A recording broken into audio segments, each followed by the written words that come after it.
Hi there, Donna. I have done a review of your course and I'm going to give you my comments and suggestions and feedback in this screencast. And I've looked at your course checklist assignment and your comments there, and I've looked all through your course. And I'm going to go over kind of cosmetically first to sort of point you to some things that I think would be good for you to consider changing. And then I'll go kind of in depth into your modules and your documents. So first off, looking at your course, I don't see the title. So right up here in the topic outline, you should put the title of your course and you should put your name so that right at first glance, anyone entering the course knows that they're in the right place, and they know immediately who the instructor is. I think I saw that you signed your name in here. Yeah, you did. You're one of the only students that has actually put their name in their welcome document, and it's important because in the online environment, you go to participants, you can't tell. There's no differentiation between students and instructors, so they really need to know who you are. The news forum here I would recommend that you not use, and this news forum is tied to this latest news block. And the reason I don't like it is because it looks like a discussion. It's got the icon, it's called a forum, and when you actually look at it, it looks like it's a discussion forum type thing, but the truth is it's not. It only allows the instructor to post stuff. So if a student has a question on an announcement that you post, they won't be able to ask it right there, and so it just gets very confusing and weird. And it is tied to that block, so you need to get rid of both of them. I would use either create, if you want to do announcements in a discussion forum kind of a thing, just create a discussion forum that actually is a discussion forum and put it up here and use it for that. Otherwise, you could just use this block as an announcement area, just like I do, and then just change it periodically.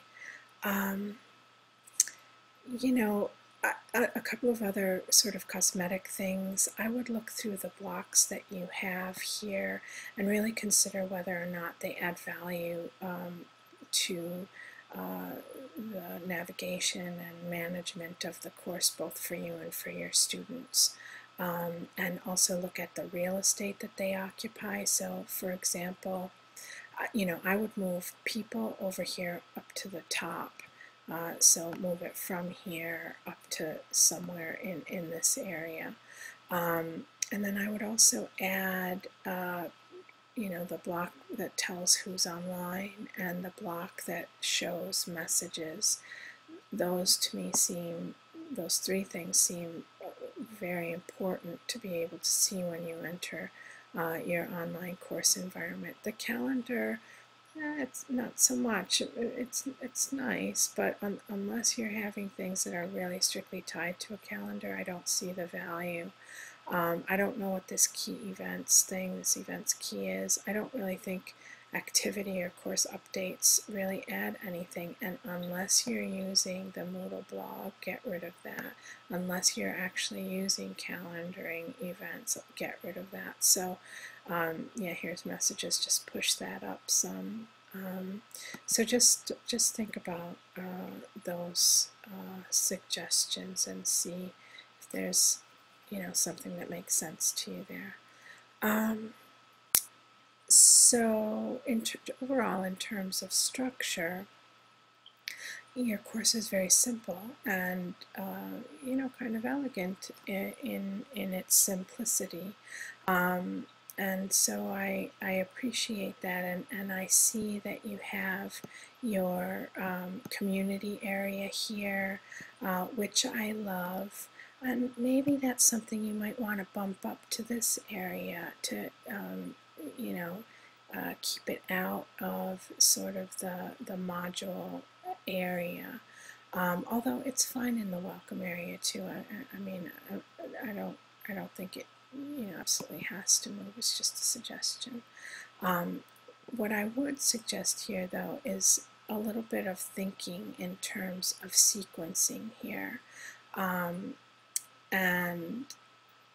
they're supposed to do this first, and yet this is several links down, and so people are looking at this linearly, and they're going to click on the first thing that they see first, and there's nothing to indicate that they should go through the course information documents first, unless you post that as an announcement or something. And certainly, I guess they might get to the module at a glance, and you're going to have them do an icebreaker in the coffee house and then set up their reflections blog and read about basic literary elements. This I think needs to move up in terms of its location. The other thing, this does sort of seem like a what's due when document that you have in your subsequent modules under content presentation, and what I would do is I would collapse the roadmap and the what's due when document into a single document. So these documents that you have, while very good, there's not a lot of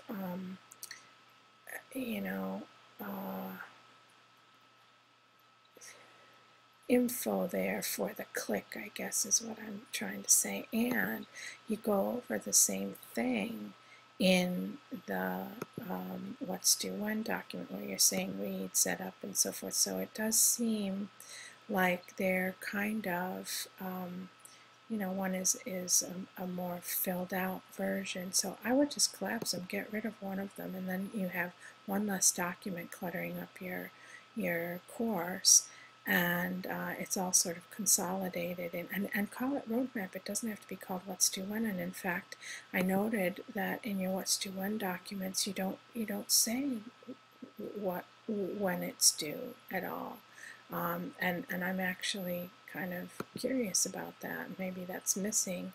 You haven't put it in yet, but maybe not. Maybe that's what you intend. And I don't see dates anywhere here. So I would collapse it all into one document, call it the roadmap, and then add the dates somewhere. The due dates for stuff need to be somewhere. I love that you're having them do a blogging activity and you're using EduBlogs, which is cool. You're interspersing sort of housekeeping administrative stuff with actual content presentation of the course, and somehow or another I would differentiate that between sort of like course setup activities and then actual course activities. You could use another hard rule in there to kind of separate them out. I would put the ask a question. Oh, that was the other thing, the rubrics. Like some of these documents, for example, here, no, not this one. In how to participate in a book club forum, you have the rubric. You link to it, but then it's right the next document. So to me, this is a hypertext document that doesn't need to live here. It lives in this contextually. It lives here. Unless there's some reason you really want to highlight it out here, I would either move it down to where your course info documents are, or another section down there, and then just link to it from here, or I would indent it or something so that it's clear that what it is. I guess it just was awkward. I read this document and then I saw, oh, and here it is again. So anyway, and then this one appears out of context. So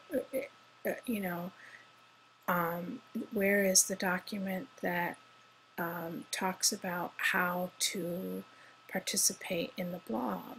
You know what I mean? So that this would be associated with the blogging, you know, where you're talking about blogging. And then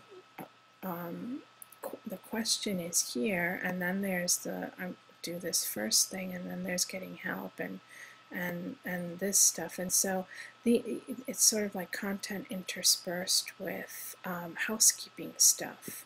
And so I'm just thinking that maybe, you know, some of these things could go you know, elsewhere, maybe even over here in the course info area, or linked to from a document and then moved down to the bottom where they're kind of out of the way and not cluttering up your space there.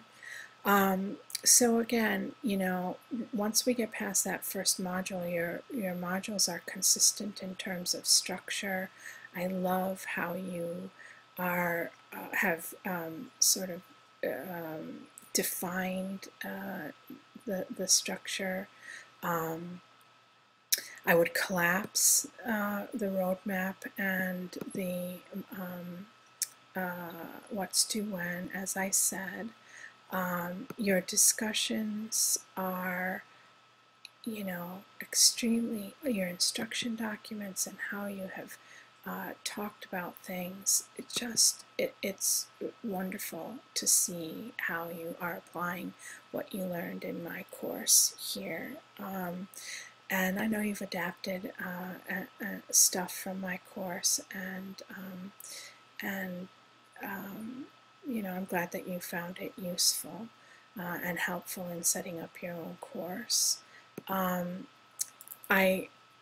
I really, you know, I love all of your discussions. I think I want to make sure that you're using the right discussion form for each of your discussions, and Moodle provides you with a variety of types, and so really think that through in terms of the nature of your discussion and what you want it to actually do. And I've used all of them in my course to kind of illustrate the different functionalities in Moodle so that you could make good decisions for your own course.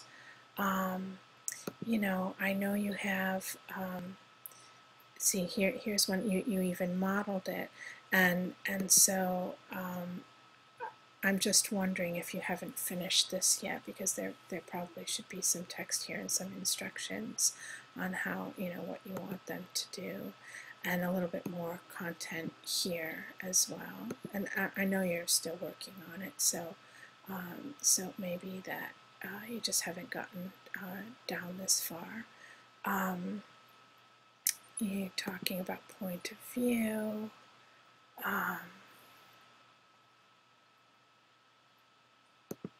Yeah, all of these are good. You have a final project here and a group project, and I don't remember where the group final project was initiated. I want to make sure. Oh yeah, I love this. I loved how you put this in here. That was awesome. And you notice my self-evaluation. That was so cute. So yeah, down here, I want to make sure that the students, you know, where do they find out about the group project, and how long do they have for it, and this is where they're going to present it. And you're also going to have them do it in wiki spaces. There's a wiki space section to this, and it's wiki spaces. I think you've referred to it as wiki space, and I'm not sure why you're having them do it in wiki spaces when I think they could probably do it you know, in a discussion form, but maybe you want them to have that experience, and it is cool. It's a good use of it. I think that you are confusing course evaluation and course feedback. I'd like to see you consolidate those two things together. into one. I'm just about out of time, so I'll finish up in another one.